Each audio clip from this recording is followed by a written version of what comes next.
Agora a gente chegou na parte um pouquinho mais chata da aula, como resolver o nosso sistema de equações diferenciais parciais. E basicamente a gente vai ter uma aulinha de cálculo numérico agora para fazer isso daqui. Então o que a gente vai fazer, né? A gente já discretizava no tempo, agora a gente vai discretizar no espaço também. Então o que é discretizar? É transformar uma coisa contínua, por exemplo, essa placa aqui, ela é algo contínuo, tem uma superfície contínua. A gente vai transformar isso em algo discreto. Discreto não é algo que não se expõe, né? Matematicamente, discreto é algo quantizável em dimensões individuais, não contínuas. Seria o oposto de contínuo, o discreto. Então, a gente transforma ela em um monte de quadradinhos. Mas, na verdade, um monte de quadradinhos muito menores. Aqui está só de exemplo, né? E quando a gente discretiza, mesmo se a gente discretizasse aqui, né, uma placa de Petri, a gente acabaria discretizando em um monte de quadradinhos aqui até para fora, né? Mas aí a gente faz isso muito, muito pequenininho e o erro associado a isso é pequeno. Senão a gente teria que discretizar em coordenadas polares aí é possível, mas fica bem mais difícil até no ponto de vista didático. Bom, então a gente vai dividir nossa placa de Petri em um monte de pedacinhos pequenininhos. E aí, nesse monte de pedacinhos pequenininhos, né, a gente vai ter dimensões desse ΔX, ΔY, desses quadradinhos. Então, esse quadradinho aqui ele vai ter uma determinada dimensão. O que o método das diferenças finitas aqui vai fazer é transformar esse ΔX, ΔY tão pequenininho aqui, que ele seja aproximadamente um dx por dy. Só que aqui a gente tem uma derivada segunda, né? Então, para a gente entender como calcula a derivada segunda, a gente vai ter que fazer uma sequência primeiro aprendendo a calcular a derivada primeira. Que eu lembro que a gente fez isso em cálculo numérico.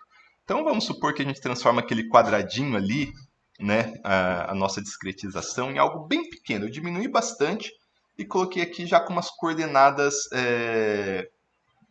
Peguei um ponto central aqui e defini os pontos ao redor dele. Bom, como que a gente define a derivada primeira? A gente fez isso em cálculo numérico. Derivada primeira a gente fez, tenho certeza. Então a gente aproxima, né? Vamos supor que a gente está com o x nessa direção, a gente está com o y nessa direção aqui. O nosso ΔX por ΔX, nosso delta microorganismo por ΔX,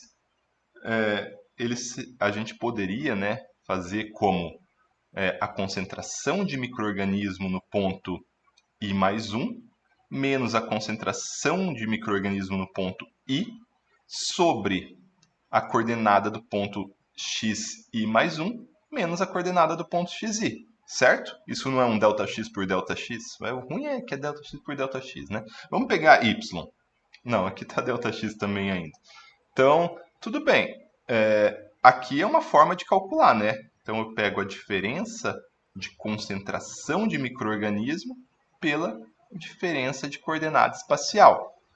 Eu poderia calcular a derivada nesse ponto aqui também atrasada. Eu poderia calcular ela aqui para trás. Nada me impede de calcular ela aqui para trás. Nossa, minha chave está horrível, né? Ainda seria uma aproximação da derivada.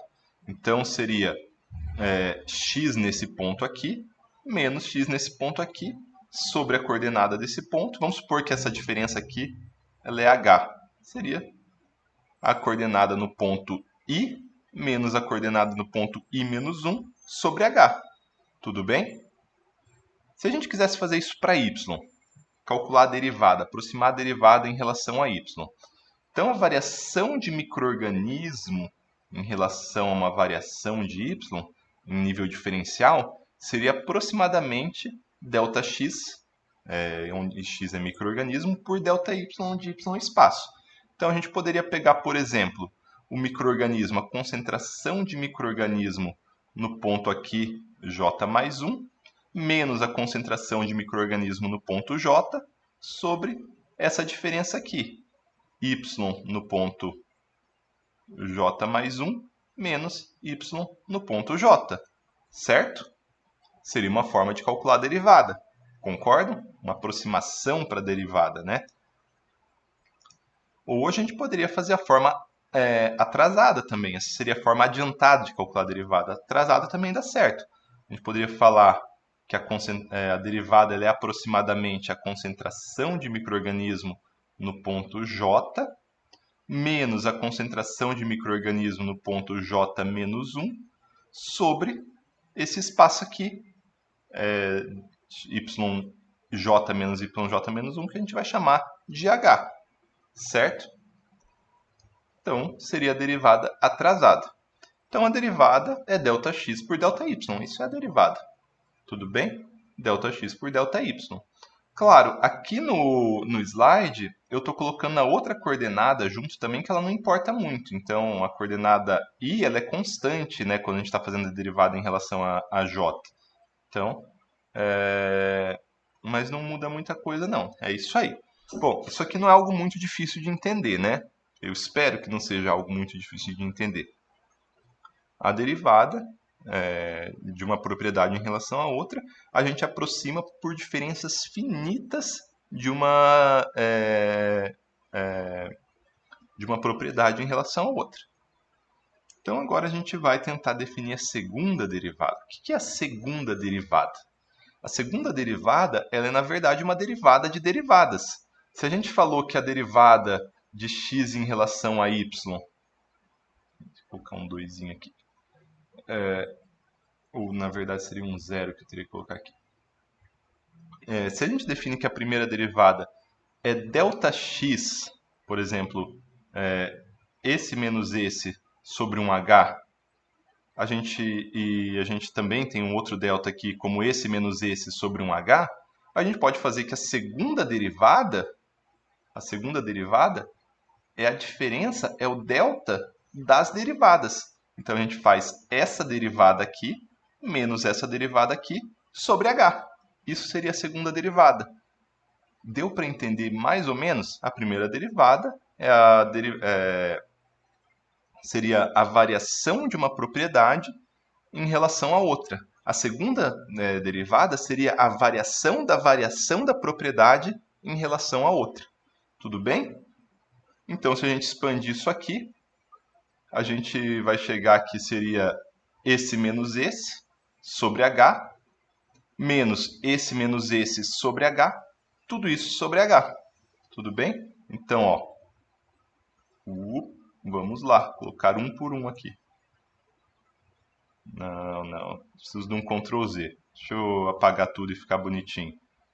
Vamos usar todas as cores possíveis aqui agora para deixar bonito.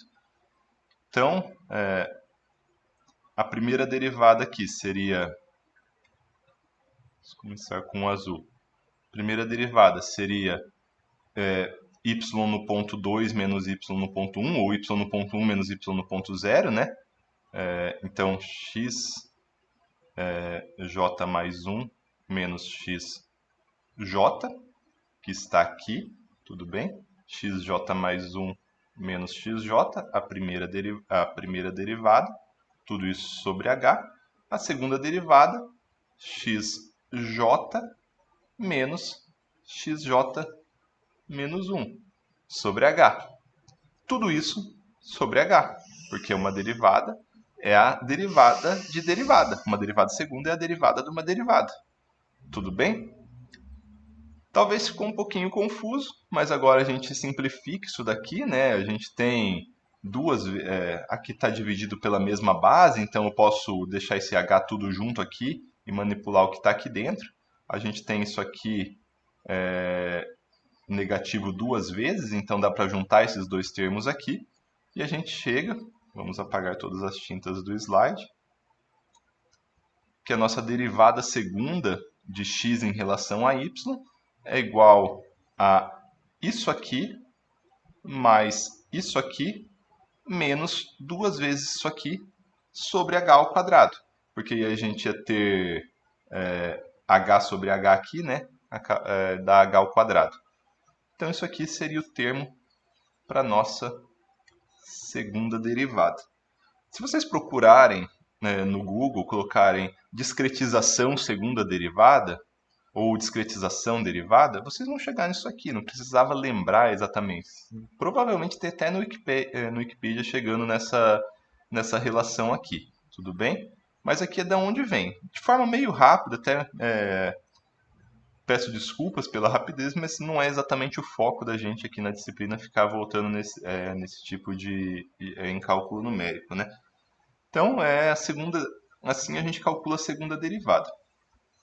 Bom, se a gente fizesse analogia para a segunda derivada de x em relação a x, a gente chegaria na mesma coisa.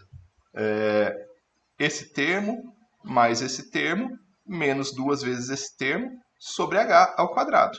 Então, xi mais 1, mais xi menos 1, menos duas vezes xi, e com j constante, dividido por h ao quadrado. Bom, agora fica simples, né? Porque a gente tem na nossa equação a soma desses dois termos aqui. A gente tem esses dois termos somados. Se a gente tem esses dois termos somados, a gente pode simplesmente somar, porque os dois estão divididos por h, né? Fica a mesma coisa. Fica essa equação relativamente simplificada aqui. Então, assim, agora a gente tem um termo para discretização da parte espacial da nossa equação. Eu falei que ia ficar um pouco difícil essa aula, então não se intimidem, mesmo se não for a ideia de vocês se manterem na área de modelagem e simulação.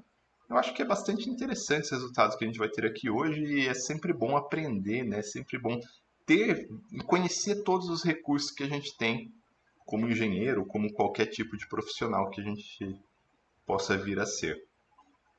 Bom, e a discretização no tempo eu nem coloquei aqui, porque a discretização no tempo a gente já fez muitas vezes, né?